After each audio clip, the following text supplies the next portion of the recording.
درخواست ہے کہ سید قمر الحسن آبدی اور جملہ مرحومین خانوادہ مسعود بھائی اور رضا بھائی، سید غلام حیدر اور سیدہ سائدہ حیدر مرحومہ، حسن مشتبہ، ضیاء حسن مرحومہ، جاوید بھیا شہید، میرے والدین، حاضرین باقی اپنے مرحومین اور جس نے بھی مجالس کے سلسلے میں ہم سے تعاون کیا ان کے مرحومین، ملت جعفری کے تمام مرحومین، ان سب کو ذہن میں رکھتے ہوئے ایک بار سورہ فاتحہ اور 3 دفعہ سورہ اخلاص کی تلاوت کریں۔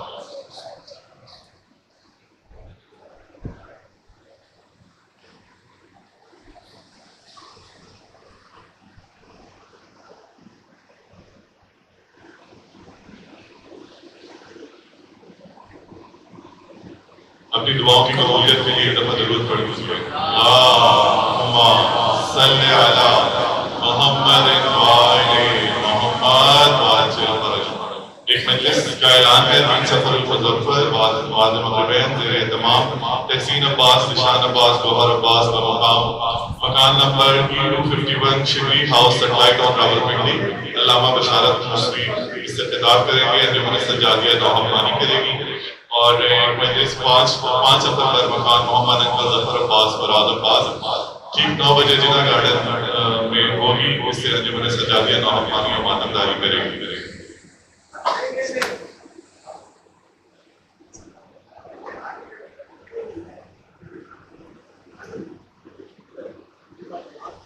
انجمن سجادیہ اثناء شریف کے زیر اہتمام جس طرح یہ خمسہ مجالس کا سلسلہ تھا، اسی طرح ایام فاطمیہ میں بھی انجمن سجادیہ اثناء شریف اہتمام کرنے کے خمسہ مجالس کا، اور آپ پچھلے سال بھی اس کا اہتمام کیا گیا تھا اور انشاءاللہ اس سال بھی اس کا اہتمام کریں گے۔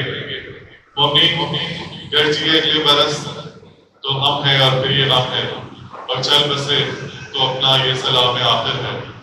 انجمن سجادیہ اثناء شریف کے زیر اہتمام خمسہ مجالس کے سلسلے کی آج اختتامی مجلس، جس سے ابھی کچھ ہی دیر میں علامہ صاحب خطاب فرمائیں گے۔ قبل اس کے میں علامہ صاحب کو دعوت خطاب دوں۔ انجمن سجادیہ اثناء شریف کی طرف سے آپ تمام مومنین کا جو فرش عذاب تشریف لاتے رہے شکریہ ادا کرنا چاہوں گا۔ ان تمام معاونین کا جنہوں نے مجالس خمسہ کے سلسلے میں ہم سے تعاون کیا شکریہ ادا کرنا چاہوں گا۔ اپنے تمام بزرگ ساتھیوں کا مولا ان کو زندگی صحت دے، یہ ہر مجلس کی رونق بنتے رہے اور یہ اسی طرح مجلس کی رونق بنتے رہے۔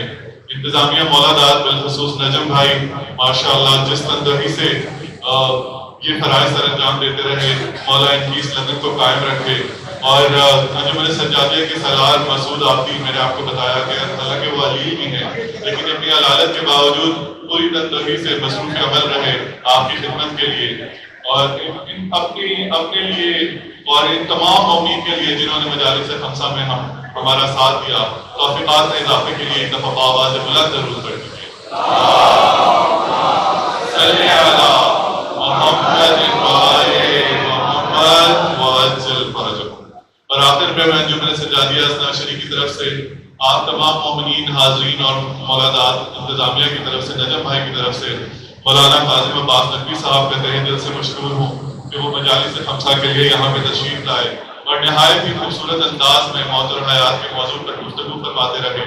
ایک چیز جو میں کہنا چاہوں گا کہ مولانا صاحب کے انداز سے، جس انداز میں انہوں نے یہاں پہ تقریر کی، اس سے علم ہوتا ہے کہ محدث سے زیادہ معلم کا انداز ان کا رہا۔ جس طرح سے انہوں نے 21ویں صدی کے تقاضوں کو مد نظر رکھتے ہوئے وقت کے جوانوں کو سمجھانے کے لیے حال کی مثالیں دے کر اپنے موضوع کو آپ تک پہنچایا، یقیناً 21ویں صدی کے معلم کا کمال ہے۔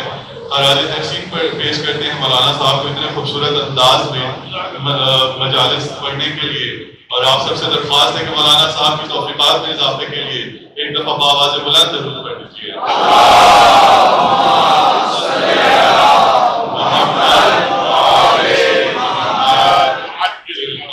اور آپ کی وساطت سے اس موقع پہ مولانا صاحب سے ہم درخواست کرنا چاہیں گے کہ اگلے سال بھی انشاءاللہ مولانا صاحب اسی طرح ہمارے لیے وقت نکالیں اور اس بارگاہ میں تشریف لائیں۔ آپ سب سے درخواست ہے اب اس کی تائید کے لیے ایک دفعہ بآواز بلند ضرور پڑھ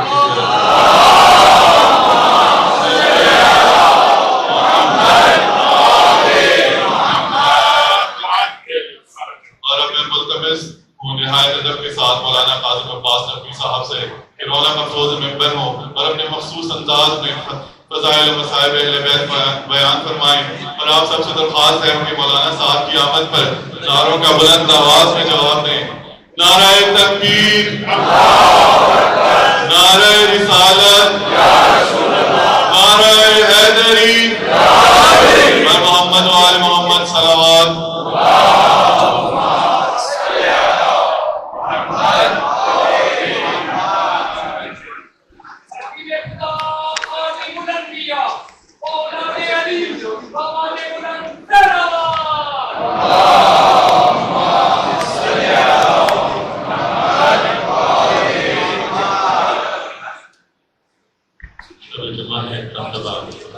اپنے تمام مرحومین شہداء ملت جعفریہ، بالخصوص وہ تمام افراد کے جنہوں نے حضرت علی مجالس کے سلسلے میں رحمات کی، خصوصاً رکن سجادیہ، اور اس بارگاہ کے جتنے بھی خادمین اور اس بارگاہ کو بنانے اور چلانے والے جتنے بھی افراد مرحومین ہیں، ان کے لیے مرتبہ سورہ فاتحہ پڑھ کر احسان فرما دیں۔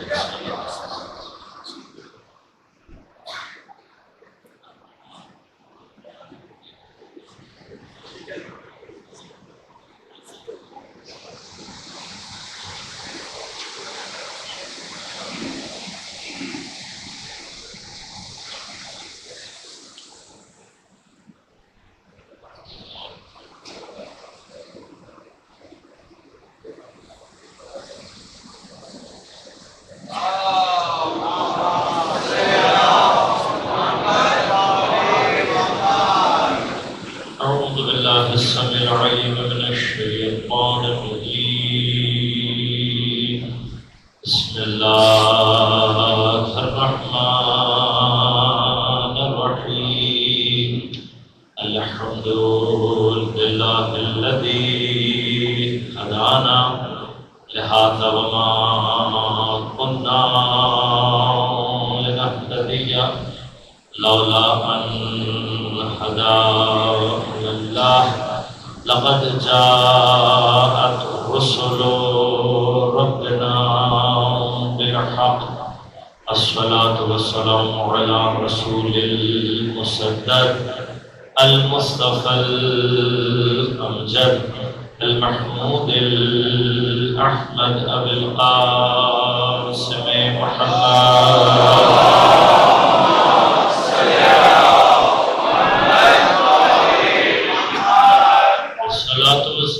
على أسد الله الغالب غالب على كل غالب علي بن أبي طالب.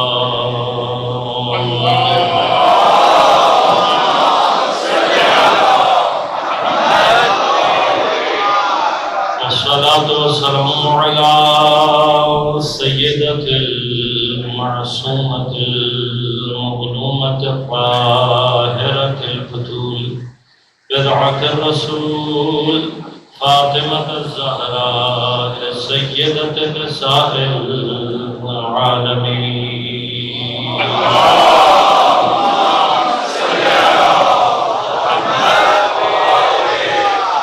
الصلاة والسلام على الحسن المجتبى والحسين المظلوم وأهل بيته الطيبين الطاهرين المعصومين المظلومين المنتجبين المنتخبين، لا سيما بقية الله في الأراضين، روحي وأرواح العالمين لتراب مقدمه الفداء. ولعنة الله على أعدائهم أجمعين. أما بعد، قال الله تعالى في كتابه الكريم: بسم الله الرحمن الرحيم. ولا تقولوا لمن يقتل في سبيل الله أموات بل أحياء ولكن لا تشعرون.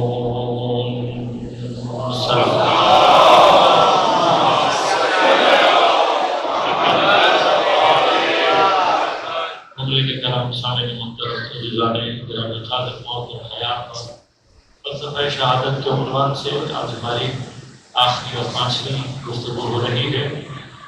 بہت سارے مطالب یقیناً ابھی تشنہ بحث ہیں جن پر گفتگو کی جا سکتی ہے۔ ابھی تک جو ہم نے گفتگو کی ہے وہ مفہوم میں موت اور حیات کو کسی حد تک آپ تک پہنچانے کی کوشش کی ہے۔ ابھی ہم اس بحث میں وارد نہیں ہوئے ہیں کہ جہاں پر ہم دینی نقطہ نظر سے موت اور حیات کو تعریف کریں، اور انشاءاللہ کبھی موقع رہا تو حاضر خدمت اور تفصیل صاحب کی خدمت میں مطالب کو پیش کروں گا۔ قبلہ مولانا حضرت الاسلام المسلمین اعجاز مصطفیٰ صاحب تشریف فرما ہے، بزرگوار ہیں، حاضر ہیں، اور ان کی خدمت میں صرف ایک چھوٹے سے طالب علم کی حیثیت سے چند ایک گزارشات عرض کروں گا، جسارت مقصود نہیں ہے، اور اگر کوئی بات بندے کی اصلاح کے لیے آپ توجہ فرمائیں گے تو مجھے بہت خوشی ہوگی۔ آقا کی صحت سلامتی اور دیگر علماء کی صحت سلامتی کے لیے مرتبہ بلند آواز سے دعا کرتے ہیں۔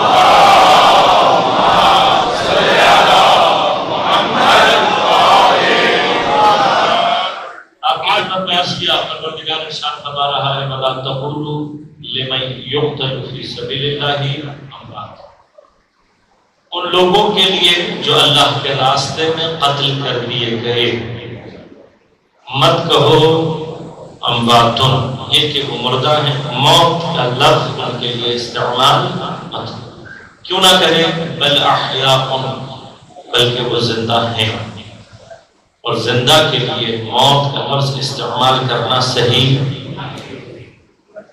یہ زندہ ہیں ولکن لا تشعرون، لیکن تمہیں ان کی حیات کا شعور اور ادراک۔ کل آپ کی خدمت میں عرض کیا کہ انسان کو اپنے شعور اور ادراک کو اگر ترقی دینی ہے، اس کے دائرے کو اگر بڑھانا ہے، تو جس سمت میں اپنے شعور کو بڑھانا چاہتا ہے اسی سے متناسب وسیلہ اسے چاہیے۔ اللہ نے بہت ساری چیزوں کی حس ہمارے اندر نہیں رکھی، اور جہاں کہیں پر بھی اللہ نے حس ہمارے اندر نہیں رکھی وہاں پر ہم محتاج ہیں ان چیزوں کے ساتھ رابطے کے لیے وسیلے کے۔ وسیلے کا کوئی اور معنی اس کے علاوہ نہیں ہے۔ اب جب آپ انٹرنیٹ سے ایکسس کر رہے ہیں تو آپ کو کیا چاہیے؟ ڈیوائس چاہیے جو وائی فائی کے ذریعے سے کنیکٹیوٹی رکھتا ہو۔ اب یہ جب کنیکٹیوٹی ہوتی ہے تو کنیکٹیوٹی یاد رکھیں کبھی بھی ون سائیڈڈ نہیں ہوتی۔ کنیکٹیوٹی کبھی بھی ون سائیڈڈ، کنیکشن پوری طرح سے کب کام کرتا ہے؟ آپ کا فون ہے، موبائل سے میں آواز آ رہی ہو، جانا رہی ہو تو فائدہ نہیں ہے۔ انٹرنیٹ اگر کنیکٹ ہو جائے، اپلوڈ ہو رہا ہو، ڈاؤن لوڈ نہ ہو رہا ہو، ڈاؤن لوڈ ہو رہا ہو، اپلوڈ نہ ہو رہا ہو، تو کبھی بھی اس کو کنیکٹیوٹی نہیں کہتے۔ کنیکٹیوٹی پوری طرح سے رابطہ اس وقت ہوگا کہ جب دونوں ٹو وے کنیکٹیوٹی ہو، آنا بھی ہو، جانا بھی ہو، ریسیو بھی ہو اور سینڈنگ بھی ہو رہی ہو، ڈاؤن لوڈ بھی ہو رہا ہو اور اپلوڈ بھی ہو رہا ہو۔ اب اگر آپ کے پاس مثلا کوئی بہت اچھا سا قرآن کا کوئی اپلیکیشن موجود ہو، اور میں آپ کا وہ اپلیکیشن دیکھنے کے بعد آپ سے یہ کہوں کہ بھائی یہ جو آپ کے پاس اپلیکیشن ہے کیا آپ مجھے بھی بھیج دیں، میں بھی استفادہ کروں گا، مجھے اچھا لگا، اس کے امکانات اچھے ہیں، تو آپ کیا کہیں گے؟ مولانا اپنا وائی فائی آن کر لیں مثلا، یا انٹرنیٹ پہ کنیکٹ ہو جائے گا، آپ کو بھیج دیتا ہوں۔ اب آپ بھیج دو، انٹرنیٹ نہیں میرے پاس، آپ بھیج دو، وائی فائی نہیں ہے میرے پاس، میرے موبائل میں فیسلٹی نہیں ہے وائی فائی، آپ بھیج دو، تو آپ مجھے کیا کہیں گے؟ آپ کہیں گے آپ مولانا کو بہت پرانے ماڈل کے ہیں جن کو ابھی تک یہ نہیں پتا کہ ریسیو کرنے کے لیے بھی سامنے والے کے پاس ہونا چاہیے ڈیوائس، صرف بھیج دینے سے نہیں پہنچے گا، ریسیور ہونا چاہیے، صرف بھیجنے سے کچھ نہیں ہونا چاہیے، ریسیور ہونا چاہیے، ریسیونگ اینڈ سامنے کے پاس صلاحیت ہونی چاہیے، آپ کے پاس نہیں ہے، آپ کے موبائل میں ہونی چاہیے، موبائل ہوگا تو ریسیو کرنا، بھیجنے کا کوئی فائدہ نہیں ہے. اتنی عقل تو میرے نوجوان کو بھی موجود ہے، لیکن مولوی قرآن پڑھتے ہوئے کیا سوچ رہا ہوتا ہے یہ مجھے نہیں معلوم. ہر سال پوری رات ایک کام میں کھڑے ہو کے شب قدر کا انتظار کر رہے ہوتے ہیں. پوچھو بھائی اتنی محنتیں کیوں کر رہے ہو؟ کہا سورہ شب قدر ہے، شب قدر کو درک کرنا. میں شب قدر کو درک کرنے کے لیے زحمت کیوں کر رہے ہو؟ کہا تنزل الملائکۃ والروح فیہا بإذن ربہم من کل امر. نازل ہوتے ہیں ملائکہ، روح تمام ملائکہ نازل ہوتے ہیں بإذن ربہم، اپنے پروردگار کے اذن سے آتے ہیں، خود نہیں آتے، بھیجے جاتے ہیں. اللہ دیکھتا ہے اذن سے، اللہ کے من کل امر، تمام امر لے کر آتے ہیں. اب مجھے بس ایک بات بتا دیجئے کہ یہ امر لے کر آ رہے ہیں، نازل ہو رہے ہیں، تمام امر لا رہے ہیں. میں اپنے بچوں کی زبان میں بات کر لیتا ہوں. امر اللہ کے فرشتوں کے ذریعے سے ڈاؤن لوڈ تو ہو رہا ہے. اگر زمین پر امر کو ریسیو کرنے والا موجود نہیں ہے، یہ امر آ تو رہا ہے. تنزل الملائکۃ والروح، انشاءاللہ کبھی بحث رہے گی، علماء حاضر موجود ہیں. ان کی خدمت میں تو بات کرتے ہوئے بھی ہماری زبان میں لکنت آتی ہے، لیکن جسارت کے ساتھ پھر سے کہوں گا اگر کوئی غلطی کروں تو میری اصلاح ضرور کیجیے گا. مرحلہ کیا ہے؟ مرحلہ یہ ہے کہ جب کہا گیا لیلۃ القدر تو ایک معنی یقیناً لیلۃ القدر کا کوئی شب ہے، لیکن ضروری نہیں ہے. کبھی انشاءاللہ کوئی ایسا مقام رہا اور مقام لیلۃ القدر پر بحث کی تو آپ کو بتاؤں گا. لیلۃ القدر کے لیے کم از کم یہ سوچ کے رکھنا عام ادراک میں آنے والی نہیں ہوتی. جب تک شعور اور ادراک کو بلند نہ کیا جائے لیلۃ القدر سمجھ میں نہیں آتی. جن شعوروں کو شہداء کی حیات سمجھ میں نہ آئے ان کے لیے کوئی اوقات ہی نہیں ہے کہ لیلۃ القدر کو درک کر سکیں. لیلۃ القدر کا مقام، لیکن لیلۃ القدر ضروری نہیں ہے ہر جگہ پر. قرآن میں لیل سے مراد صرف شب ہی ہو. عربی میں لیل وقت کے ایک خاص مرحلے کے لیے بھی استعمال کیا جاتا ہے. لہذا بعض ذہنوں میں یہ سوال، البتہ اس کا بھی جواب موجود ہے کہ ایک شب میں ہی کیوں آتا ہے سارے سال کا، کیا مسلسل کنیکٹیوٹی نہیں ہے؟ تو مسلسل کنیکٹیوٹی کا جواب یہ ہے کہ لیل سے مراد کوئی خاص رات ہونا ضروری نہیں ہے. لہذا بعض علماء، خود آپ سوچیے دیکھا، مسلمان جو مختلف راتوں میں لیلۃ القدر تلاش کر رہے ہوتے ہیں، اس سے مطلب کیا ہوا؟ اس کا مراد ہی یہ ہوئی کہ لیلۃ القدر کوئی خاص رات ہونا ضروری نہیں ہے. تمہارا ادراک اور شعور حیثیت پیدا کر لے تو لیلۃ القدر کو کبھی بھی درک کر سکتے ہو. اب لیلۃ القدر ایک خاص وقت ہے. یہ جو بھی وقت ہے یہ وہ وقت ہے جس میں عالم ملک اور ملکوت کے درمیان میں کنیکٹیوٹی قائم ہوتی ہے. بس جب بھی کہیں پر، ورنہ آپ سوچیں آپ کے پاس لیلۃ القدر چل رہی ہے تو امریکہ میں کیا چل رہا ہوگا؟ وہاں تو رات ہی نہیں ہوگی. تو اگر آپ کو لیلۃ القدر مل گئی تو امریکہ والوں کو کیا ملے گا؟ کبھی سوچا آپ نے؟ تو یہ جو زمان و مکان کا تعلق ہے یہ ہاں اس دنیا مادی دنیا سے ہے. قرآن بعض جگہوں پر اس سے ماورا ہو کر گفتگو کرتا ہے. بس لیلۃ القدر ہر وہ وقت ہے جس میں اللہ کی جانب سے زمین پر کنیکٹیوٹی ایجاد ہوتی ہے. تنزل الملائکہ، نازل ہوتے رہتے ہیں، کنٹینیوس جملہ ہے، نازل ہوتے رہتے ہیں. تو جب بھی یہ نزول ہوتا ہے لیلۃ القدر واقع ہو رہی ہوتی ہے. اب یہ امر آ رہا ہے اور نیچے اس امر کو وصول کرنے والا موجود نہ ہو تو پھر خدا کا بھیجنا فضول ہو جائے گا. میرا بچہ فضول کام نہیں کرتا، اس کو بھیجتا نہیں ہے جس کے پاس وائی فائی موجود نہ ہو. خدا سارا امر بھیج دے اور زمین پر صاحب امر ہی موجود نہ ہو تو امر جائے گا کہاں؟ اب اسی لیے پیغمبر نے ہماری اوقات بنانے کے لیے ہمیں بتا دیا تھا کہ مجھے اپنے جیسا مت سمجھنا، انا بشر مثلکم، دکھائی تمہارے جیسا ہوں، لیکن یوحا الیہ، میرے اوپر وحی آتی ہے. اب میرے بعد یہ کنیکٹیوٹی کس کے پاس ہوگی؟ اس کو تلاش کرنا جو قرآن کا ہم ثقل ہے. اس لیے فرمایا انی تارک فیکم الثقلین کتاب اللہ و عبرت اہل البیت، میں اپنے بعد تمہیں چھوڑ کر نہیں جا رہا، وحی کا ریسیور دے کر جا رہا ہوں، صاحب امر دے کر جا رہا ہوں. بس یہ آیت ہر دور میں جب تک امر نازل ہوتا رہے گا زمین پر صاحب امر کا وجود ضروری. اب جو اللہ فائل، اب ایسا ہو سکتا ہے مجھے بھیج دیں انٹرنیٹ کے تھرو اور میں آپ کو لفافے میں رکھ کر دے دوں جائے گی؟ آپ کہیں گے نہیں بھائی کنیکٹیوٹی وہی ہے، مناسبت وہی ہے. اگر آپ نے مجھے کوئی فائل بھیجنی ہے تو آپ کو بھی اسی ذریعے سے بھیجنا پڑے گا. جس عالم سے لینے کی اوقات نہیں ہے اس عالم کو بھیجنے کی بھی تمہاری ڈائریکٹ اوقات نہیں ہے.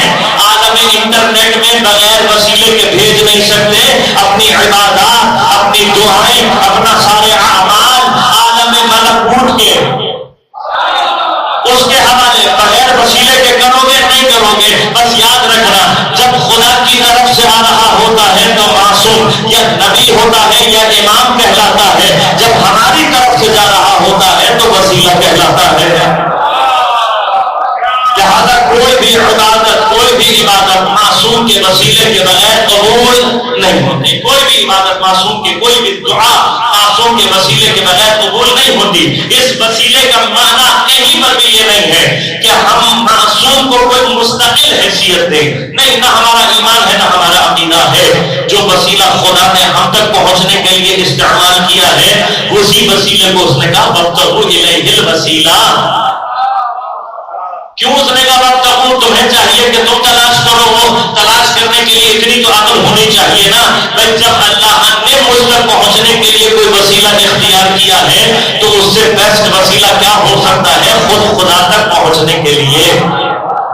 لہذا ہوا کی جگہ یہ شعور، یہ ادراک جب اس کے اندر وسعت پیدا ہوتی ہے تو انسان اس قابل ہوتا ہے کہ اسے درک کر سکے.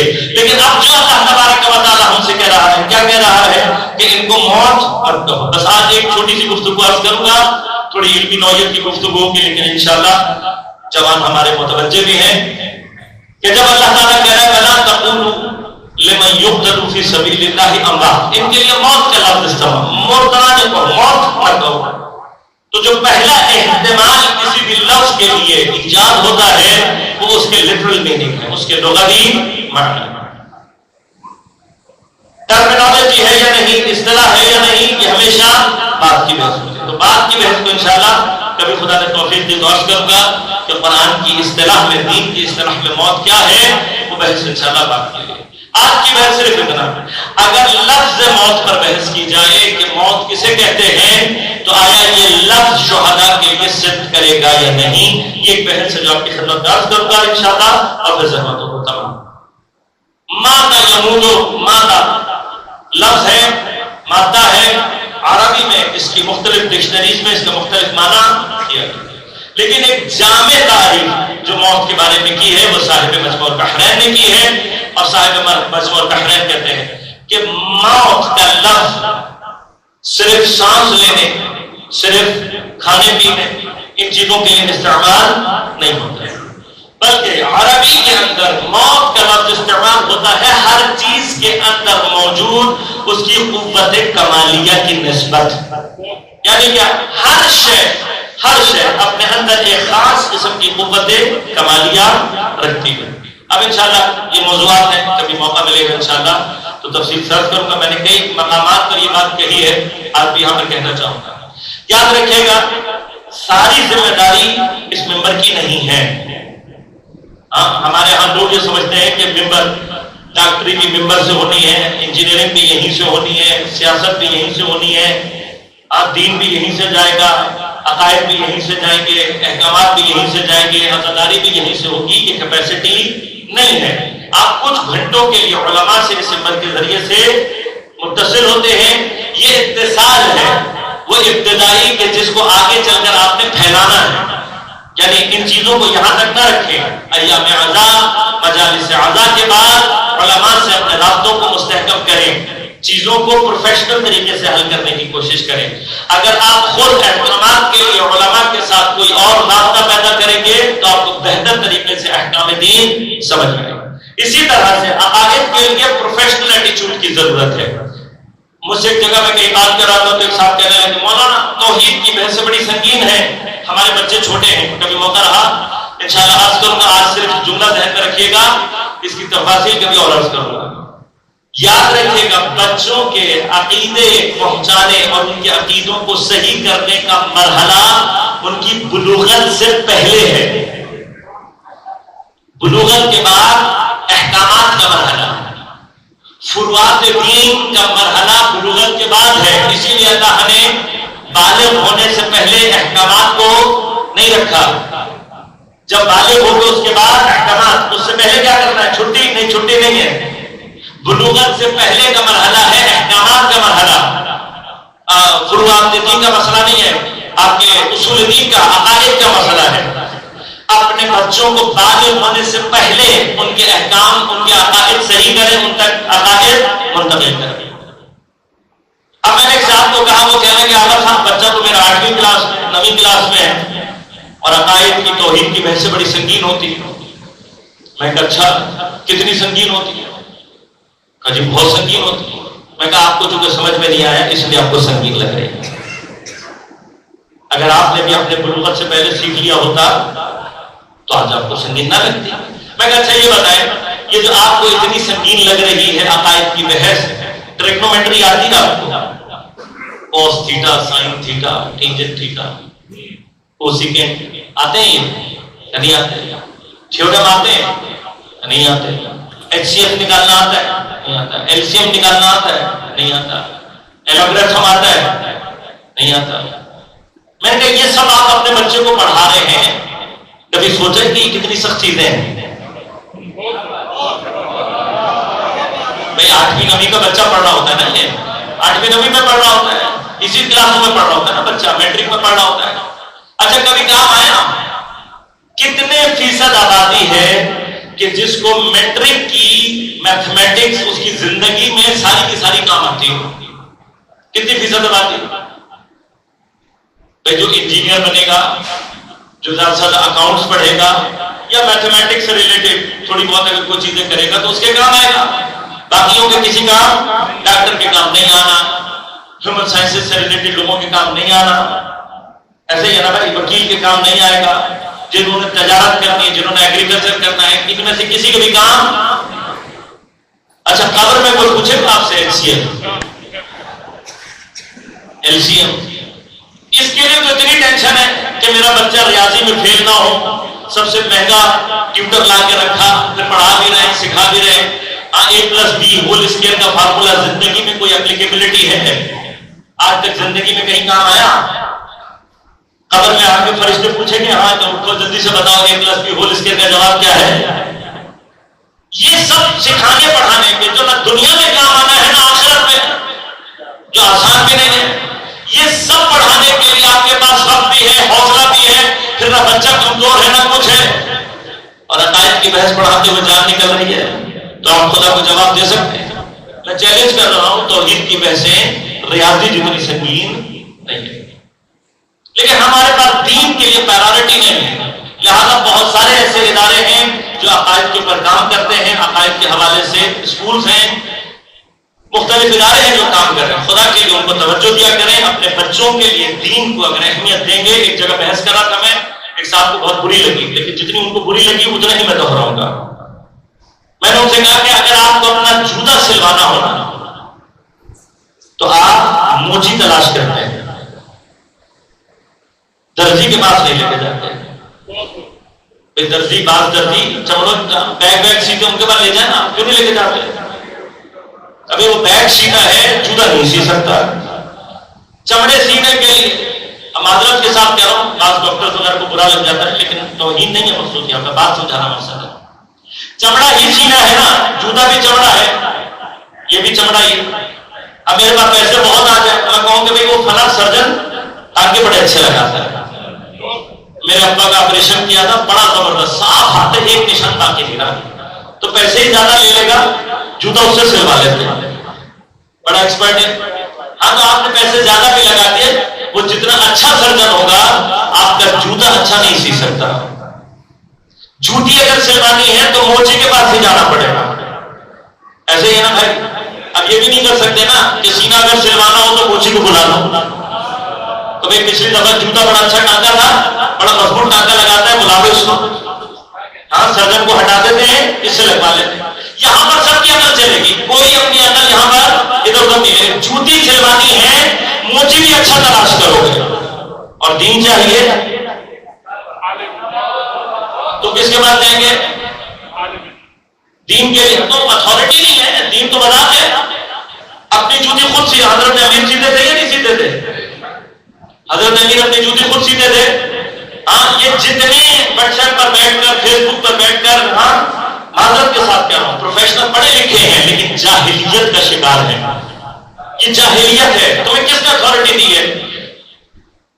حدیث قرآن کی آیت ترجمے کے بغیر پڑھ نہیں سکتے اور وہاں پہ بیٹھ کے کہہ رہے کہ ہم نے ترجمہ پڑھ لیا ہمیں مولویوں کی کیا ضرورت ہے؟ تو جوتا بھی سی لو. کہتے ہیں آئمہ نے کب بھیجا ہمیں؟ آئمہ نے کب بھیجا؟ آئمہ اپنے کپڑے خود سیتے تھے، تم بھی سیکھو. بھائی حضرت امیر کی جوتوں کی ہاں سب کو پتا ہے نا، مشہور ہے یہ. تو آپ اپنے جوتے کیوں لے کے جاتے ہیں موچی کے پاس؟ کہیں نہ وہاں پہ سیرت امیر ہے میں خود سی لوں گا. جوتا کاٹے گا نا تو بدن تکلیف کرتا ہے، دین ادھر جاتا ہے معلوم نہیں ہوتا. اور یہ یاد رکھنا دین کے بخیے ادھر جائیں تو دین مر جاتا ہے، اور دین مر جائے تو اس کا لاشے کا وزن محسوس نہیں ہوتا. مت کرو اپنے ساتھ وہ کام کہ جس کا جواب خدا کو قیامت کے دن نہیں دے سکتے. لہٰذا جس کی جو ایکسپرٹیز قوت کمالیہ بحث کروں گا انشاءاللہ. کبھی موقع رہا تسبیح کی بحث میں انشاءاللہ بحث ریکارڈ کروں گا کہ خدا نے چونکہ هو الکمال کمال مطلق ہے، لا یصدر عنہ الا الکمال، اس سے سوائے کمال کے کچھ صادر نہیں ہوتا. کائنات میں جو بھی خلق ہوا ہے اس کے اندر کمال موجود ہے. ہر کمال کا، ہر شے کے کمال کا اپنے اندر سے اس کمال کا ظہور تسبیح ہے اس شے کی. لہذا ہر شے کے اندر کمال ہے. فرمایا کہ اگر قوت کمالیہ کسی شے کے اندر باقی ہو تو وہ زندہ ہے، اور اگر قوت کمالیہ اس سے ظاہر ہو جائے تو مردہ ہے. اگر اتنی سی بات سمجھ میں آ جائے تو غور کرنا. اگر سورج کی قوت کمالیہ چمکنے میں ہے اور گرم ہونے میں ہے تو جب تک چمک رہا ہے اور گرم ہے زندہ ہے. اگر ہوا کی قوت کمالیہ اس کے چلنے میں ہے تو جب تک چل رہی ہے زندہ ہے. اگر پانی کی قوت کمالیہ اس کے بہنے میں ہے تو جب تک بہہ رہا ہے زندہ. قوت کمالیہ کسی بھی شے کے اندر اگر ہے تو یہ زندگی، اور اگر یہ ظاہر ہو جائے تو پھر کیا ہے؟ موت. اگر ڈکشنری کے لیول پر بھی حیات اور موت کی یہ تعریف سمجھ میں آ جائے تو قرآن کی وہ ساری آیات خود بخود سمجھ میں آ جاتی ہیں جہاں خدا فرماتا ہے یسبح للہ ما فی السماوات و ما فی الارض، جو کچھ بھی زمینوں اور آسمان میں ہے خدا کی تسبیح انجام دے رہا ہے. اب ہمارے بچے سوال کرتے ہیں مولانا مردہ بے جان چیزیں یہ تسبیح کیسے کر سکتی ہیں؟ یہ جو تم نے جاندار اور بے جان کا معیار قائم کیا ہے یہ تمہیں دیا ہے ویسٹرن ورلڈ نے اپنے سائنس کے لفافے میں لپیٹ کر. یہ ان کا موت اور حیات کا تصور ہے، دین کا تصور نہیں. اب دین کے تصور کو بھی چھوڑ دیں. حتی ڈکشنری کے لیول پر جب تک کسی شے کے اندر اس کی قوت کمالیہ ہوتی ہے تب تک اس کی حیات ہوتی ہے. قوت کمالیہ نکل جائے تو پھر موت واقع ہو جاتی ہے. بس اگر قوت کمالیہ حیات رکھتی ہے تو اگر ذرے کے اندر بھی قوت کمالیہ ہے تو حیات ہے، اور اگر حیات ہے تو تسبیح انجام دے رہا ہے. یہ قوت کمالیہ. اب کسی بھی شے کے اندر مختلف قوتیں ہو سکتی ہیں لیکن صرف قوت کمالیہ کا ہونا اس کی حیات ہے. اب ایک مثال دیتا ہوں اور بات کو آگے بڑھاؤں گا. مثلا زمین کے اندر اگر کوئی لینڈ آپ کے پاس ہے تو اس کی قوت کمالیہ اور دوسری قوتوں کے حوالے سے بہت ساری چیزیں جو تصور کی جا سکتی ہیں. زمین پہ زراعت کی جا سکتی ہے، زمین کے اندر سے تیل نکل سکتا ہے، پانی نکل سکتا ہے، منرلز نکل سکتے ہیں. اس کے اوپر کوئی بلڈنگ بنائی جا سکتی ہے. بلڈنگ کی بھی بہت ساری اقسام. یہ سب کچھ ہو سکتا ہے، سب کچھ ہو سکتا ہے.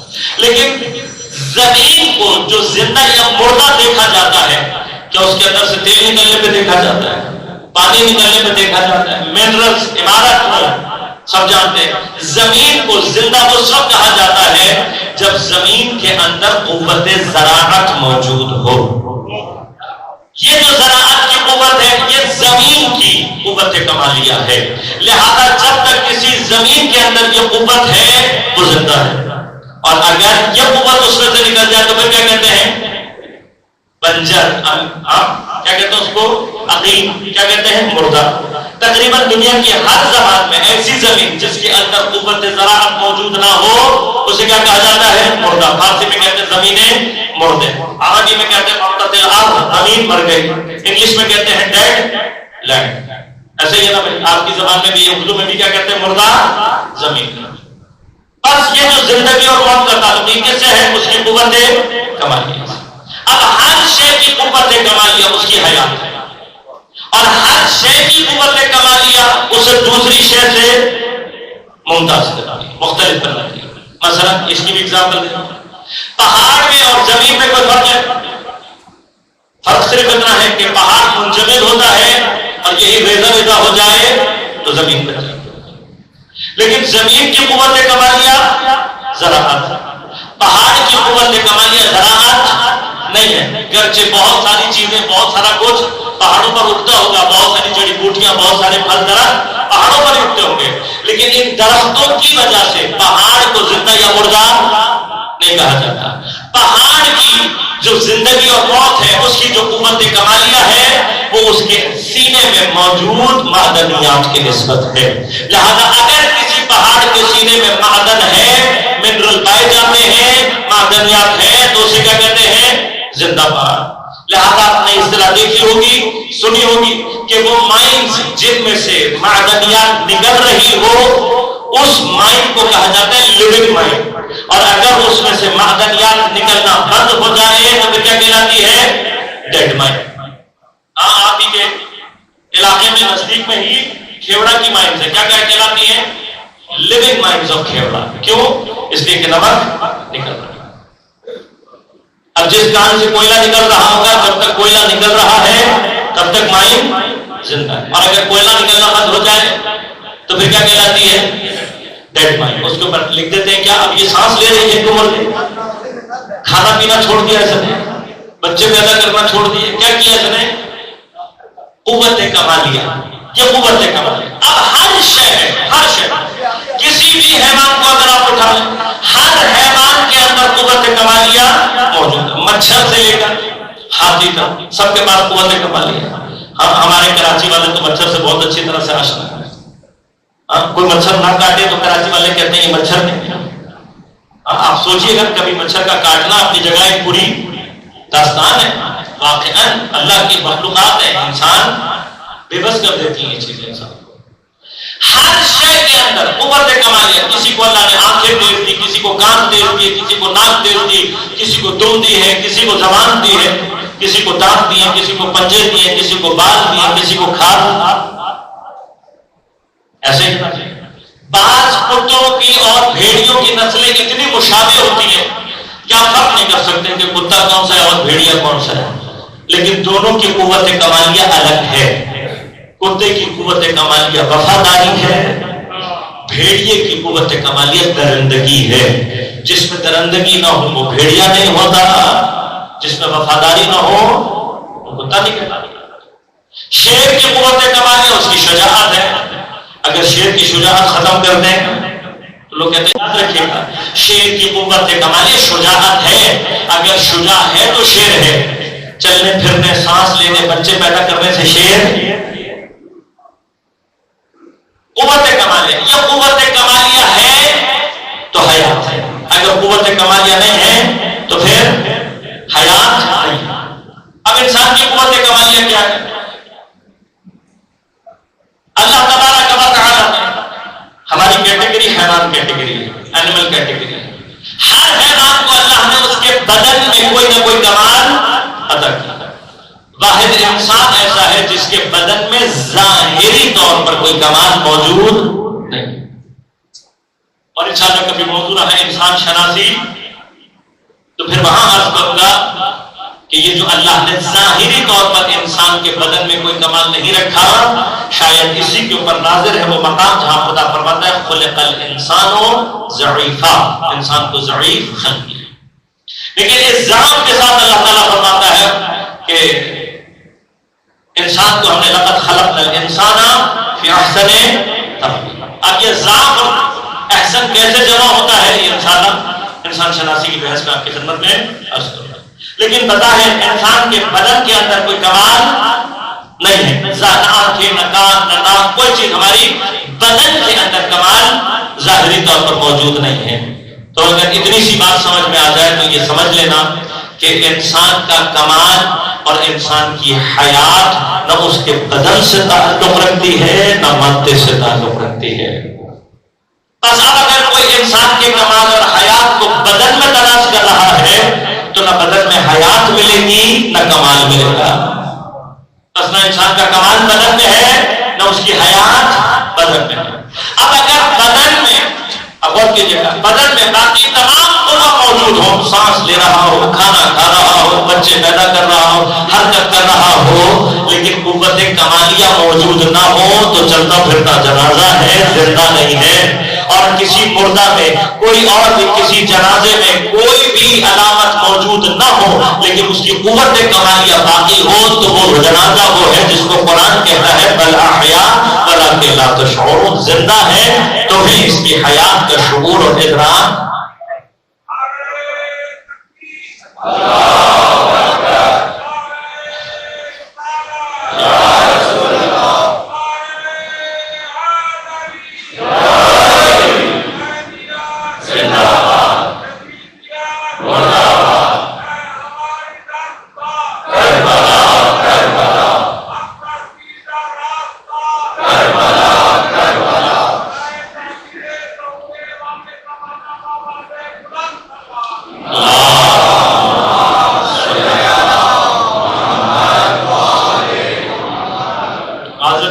گفتگو سنگین ہے لیکن انشاءاللہ کوشش کروں گا نتیجے تک آپ کو پہنچا سکوں. انسان کی قوت کمالیہ اس کے بدن میں نہیں. کسی بچے سے بھی پوچھیں گے پلٹ کر کیا کہے گا؟ انسان کی قوت کمالیہ کیا ہے؟ اس کی عقل. عقل وہ چیز ہے جو اللہ نے انسان کا, عقل کا تعلق مادے سے نہیں, عقل ہے جو انسان کی قوت کمالیہ. لیکن اب اس عقل سے کیا مراد ہے یہ بھی ایک مسئلہ ہے. اگر عقل سے مراد کوئی فلسفیانہ عقل ہے, اگر فلسفیانہ عقل مراد ہو جائے تو سارے فلسفی زندہ, باقی سارے سائنٹیفک عقل مراد لے لی جائے تو پھر کیا ہوگی؟ سارے سائنسدان زندہ, باقی سارے کون سی عقل مراد ہے؟ لیکن جب انسان کی قوت کمالیہ ہے تو بطور عمومی پائے جانے والی عقل ہے. یہ جو بطور عمومی پائے جانے والی عقل ہے یہ کیا ہے؟ بس اس کے کچھ مراحل آپ کی خدمت میں طے کروں گا اور پھر زحمتوں کو تمام. یہ جو عام عقل ہے, عام ہمارے اس عقل کی قوت کیا ہے, کیا کمال ہے, اور وہ کیا چیز ہے جو عقل اور عقل سے ظاہر ہو کر انسان کی قوت کمالیہ بنتی ہے؟ عقل کا کون سا مرحلہ؟ تو یاد رکھیے گا اگر انسان کی عقل سالم ہو, پہلا مرحلہ کیا ہے؟ صحیح ہونی چاہیے. سالم عقل کی پہلی علامت یہ ہے کہ جہاں کہیں پر بھی نقص, عیب یا کمی کو ڈیٹیکٹ کرتی ہے تو پہلے مرحلے میں اسے پہچانتی ہے.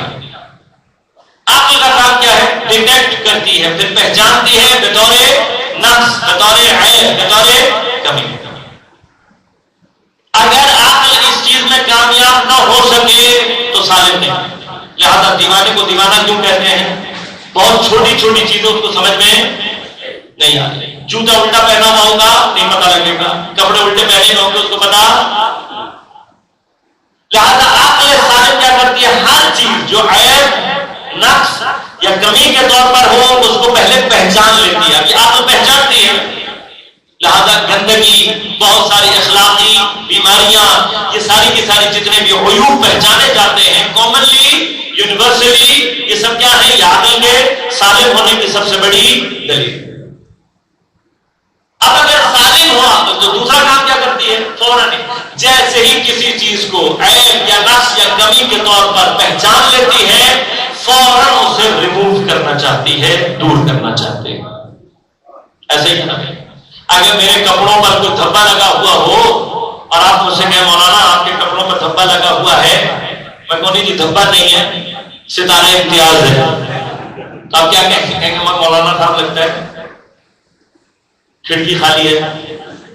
ایسے ہی نا بھائی, جو دھبا ہے وہ دھبا ہے. اگر میرے چہرے پر کوئی چیز ایسی لگی ہو جو عیب استعمال نقص کے طور پر پہچانی جائے, جب آپ مجھے متوجہ کریں گے فوراً ہٹانا چاہوں گا. یہ عقل کا آٹومیٹک کام ہے. عقل آٹومیٹکلی پہلا کام کیا کرتی ہے؟ نقص یا عیب یا کمی کو دریافت کرتی ہے, جیسے ہی پہچان لیتی ہے فوراً ریموو کرتی ہے. اب اس مرحلے میں شیطان کیا کرتا ہے؟ شیطان کا کام یہ ہے، پہلے مرحلے میں یا بعض نقائص اور عیوب کو پہچاننے نہیں دیتا، یا دوسرے مرحلے میں کہتا ہے کہ نفس کو پہچاننے کے بعد اس کی ڈائریکشن کو غلط کرتا ہے۔ لہذا انسان نے کیا کرنا ہے؟ اپنی عقل کو اگر صحیح استعمال کرے تو اگر انسان اپنے عقل کو صحیح معنی میں استعمال کرے تو پہلی چیز انسان اپنے بارے میں سمجھتا ہے وہ کیا ہے؟ وہ یہ سمجھتا ہے کہ اللہ نے ظاہری طور پر کوئی بھی کمال انسان کو نہیں دیا۔ اب جب کوئی کمال نہیں دیا تو انسان کیا ہے؟ ناقص محض ہے، کوئی کمال انسان کے اندر بائی ڈیفالٹ نہیں ہے، ہمارے اندر بائی ڈیفالٹ نہیں۔ ہم عقل کے ذریعے سے اپنے نقائص کو حل کرتے ہیں، دور کرتے ہیں۔ جس بھی نقص کو ہم دور کر لیں گے، نفس کا دور کرنا ہی خود بخود کمال پیدا کر دیتا ہے، آٹومیٹیکلی کمال پیدا کرتا ہے۔ اب یہ ہم نے دیکھنا ہوتا ہے کہ ہم نے کس چیز کو نفس سمجھا اور اس کو دور کرنے کی کوشش کی، لیکن عام طور پر انسان چونکہ ناقص محض ہے، صرف اس کے اندر نفس ہی نفس ہے، تو پھر ہوتا کیا ہے کہ انسان جب بھی کسی کمال کو دیکھتا ہے اس کی طلب خود بخود انسان کے اندر پیدا ہو جاتی ہے۔ لہذا آپ کسی اچھے شاعر کو سن لیں تو کچھ دن آپ کے اندر بھی شاعر ایک مچلتا رہے گا، کوشش کریں کہ آدمی کو تک بندیاں کرنے کی کہ کہیں مجھ سے کوئی شعر ہو جائے، اور جب کچھ دنوں کے بعد نہیں ہوگا تو چھوڑ دیں گے۔ کوئی اچھا پینٹر دیکھیں گے تو آپ کا بھی دل چاہے گا آپ بھی کاغذ قلم اٹھا کر کچھ نہ کچھ بنانے کی کوشش کرتے رہیں گے، جب نہیں بنے گا تو چھوڑ دیں۔ یہ جو انسان نے پرندوں کو اڑتے ہوئے دیکھا، اسے کمال سمجھا، اڑنے کی خواہش، طلب، ہر چیز جہاں کہیں پر بھی انسان کمال کو دیکھ کر اپنے آپ کے اندر اس کو نہیں پاتا، اس کی طلب کہاں سے پیدا ہوتی ہے؟ عقل کے ذریعے سے۔ عقل نفس کو دریافت کرتی ہے، اس کو ریموو کرنا چاہتی ہے، جیسے ہی ریموو کرنا چاہتی ہے، نفس کے ریموو کا دوسرا نام طلب کمال ہے۔ لہذا انسان فطرتاً طلب کمال ہے، فطرتاً کیا چاہتا ہے؟ کمال کو طلب کرنا چاہتا ہے۔ غور کرنا، یہ جو انسان ہے یہ اپنی فطرت میں جانتا ہے اپنے آپ کو، یہ عقل ڈیٹیکٹ کر چکی ہے کہ انسان ناقص محض ہے اور انسان کا نقص اور عیب لامحدود ہے۔ لہذا انسان کے اندر کمال کی نسبت جو خواہش ہے وہ بھی لامحدود ہے۔ انسان کیا چاہتا ہے؟ لامحدود کی خواہش اپنے اندر رکھتا ہے۔ یہ ہم مولویوں کا جملہ نہیں ہے، جتنے لوگوں نے بھی اکنامکس پڑھی بھی ہوگی ان کو اچھی طرح سے پتا ہوگا۔ سر لائڈن رابنس کی جو اکنامکس کی تعریف ہے وہ کیا ہے؟ وہ کہتے ہیں کہ جی انسان کے اندر خواہشات لامحدود ہیں، ان کو فلفل کرنے کے لیے ریسورسز محدود ہیں، اور اکنامکس کا علم کیا کرتا ہے؟ ان لامحدود خواہشات اور محدود ریسورس کے درمیان میں میکسیمم لیول آف سیٹسفیکشن کو حاصل کرنے کا علم ہے۔ اسی ڈیفینیشن کے اندر پیراڈاکس ہے۔ جن بچوں کو ریاضی آتی ہے ان کو اچھی طرح سے پتا ہوگا کہ اگر کہیں آپ کے پاس انفینٹی آ جائے، انفینٹی کے سامنے جتنا بڑا فائنائٹ نمبر آپ لے آئیں it is always equal to zero. لہذا اگر انسان کے اندر خواہشات لامحدود ہیں تو جتنے مرضی فائنائٹ ریسورسز لے آئے، انسان کا لیول آف سیٹسفیکشن کبھی بھی اوپر نہیں آئے گا، it will always remain to zero. لہذا واحد چیز جو انسان کو سیٹسفیکشن دے سکتی ہے، اگر اس کی خواہشات لامحدود ہیں تو اس کا مطلوب بھی لامحدود ہونا چاہیے۔ کائنات میں واحد لامحدود خدا کی ذات ہے۔ جب تک تمہارے قلب کا مطلوب خدا نہیں بنے گا تمہارے قلب کو اطمینان نہیں آئے گا۔ اس لیے قرآن نے 1400 سال پہلے کہا الا بذکر اللہ تطمئن القلوب۔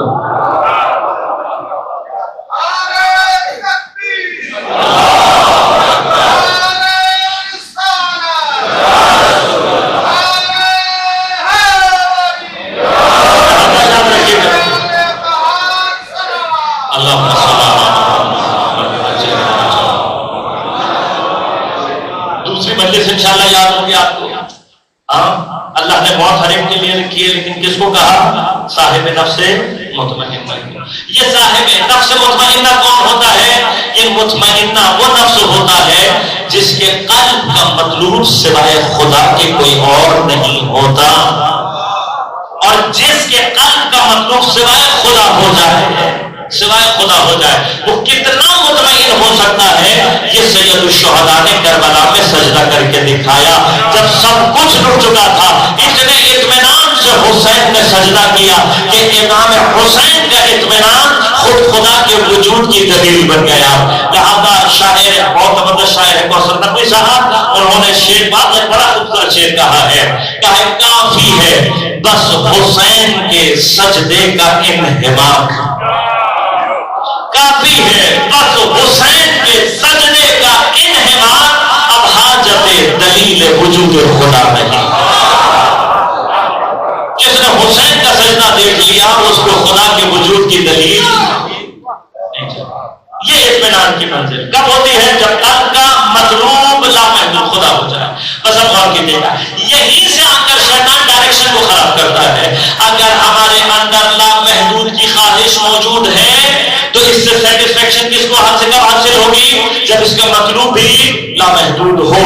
اور میں نے عرض کر دیا اکنامکس کی بھی آپ کو علوم غربیہ سے بھی ثابت کر دیا. جب آپ کا قلب لامحدود چاہتا ہے تو کائنات کی واحد لامحدود ذات کون ہے؟ خدا. لہذا اگر انسان فقر محض ہے، انسان کا فقر لامحدود ہے تو اس کے اندر لامحدود کی خواہش ہے. وہ لامحدود کائنات میں کون ہے؟ صرف خدا. اب جب تک انسان خدا سے ربط پیدا نہیں کر لیتا تب تک نہ اس کا نفس برطرف ہوگا.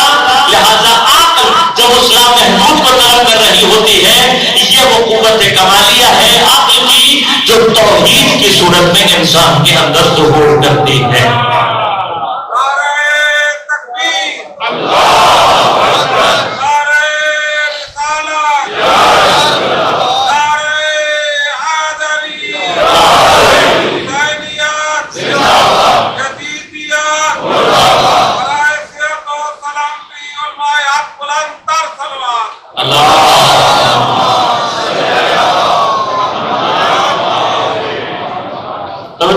مسئلہ کیا ہے؟ یہ توحید فطری ہے. یہ ہے وہ فطرت جس پر اللہ نے ہمیں خلق کیا. یہ وہ فطرت ہے. لہذا اگر ظالم ہو تو کیا کرتی ہے؟ آپ اپنے عہد کو پہچانتی ہے. انسان اگر اپنے پر غور کرے تو کیا ہے؟ صرف فقر ہی فقر ہے. ہمارا فقر، ہمارا نفس لامحدود ہے. جب فقر لامحدود ہے تو خود بخود لامحدود کی طلب ہمارے اندر موجود ہے. یہ جو فطرت اگر یہ چلی جائے ڈائریکشن میں یہ توحید، یہی توحید کیا ہے؟ انسان کا کمال. اگر یہ زندہ ہو، یہ کمال موجود ہو تو زندہ ہے، اور اگر یہ موجود نہ ہو تو چلتی پھرتی لاش تو ہو سکتی ہے، زندہ نہیں ہے. لیکن اب غور کیجیے گا، بس ایک چھوٹا مرحلہ یہاں پہ طے کروں گا اور بات کو کروں گا. کیا سمجھ میں آیا ہمیں؟ ہم ہیں ناقص لامحدود، ہمارے پاس نفس ہی نفس ہے. اس کو دور کرنے کے لیے کون چاہیے؟ کمال لامحدود. کمال لامحدود کون ہے؟ خدا. اب ایک عقل اور ہے ہماری یہیں پر، بہت سادہ سی ہے، عام زندگی کے کاموں میں ہم اور طور پر استعمال کرتے. میں مثال بھی دوں گا.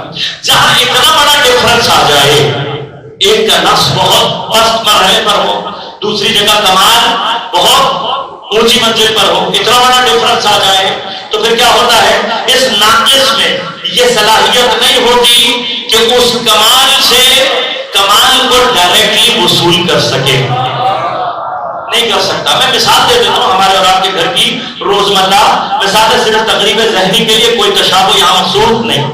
مثلا آپ فرض کریں جتنے بھی الیکٹریکل اپلائنسز لگے ہوئے ہیں یہ سارے کے سارے کیا ہیں؟ یہ ظروف ہیں. ظروف ناقص ہے. ان کا کمال کب ظہور کرتا ہے؟ کہ جب ان کے اندر بجلی آتی. اگر آپ کے گھر بجلی کا کنیکشن نہ ہو، جتنے مرضی اپلائنسز مہنگے خرید کر لے آئیں، کام نہیں آئے. کام کب آئیں گے؟ جب ان کے اندر بجلی. اب یہ بجلی کو آپ کمال تصور کر لیں اور جتنے بھی ظروف ہیں ان کو ظروف ناقص. کب ان کا ظہور ہوگا؟ کمال جب ان کے اندر بجلی آ جائے. اب یہ جو بجلی ہے اس کا جو سب سے زیادہ ایمنس کمال ہے وہ کہاں پر ہے؟ مثلا آپ کے یہاں کون سا ڈیم ہے؟ رابڑ ڈیم مثلا.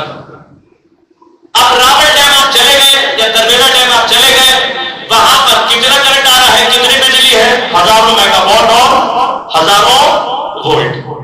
کمال ہی کمال ہے، اتنا بہت سارا کرنٹ نکل رہا ہے. اب میں اپنا 100 واٹ کا بلب لے جاؤں اور لے جا کر وہاں پر اسٹیشن ماسٹر سے کہوں کہ بھائی میرا یہ بلب ذرا ڈائریکٹ لگا دے، کیا ہوگا؟ کیا ہوگا؟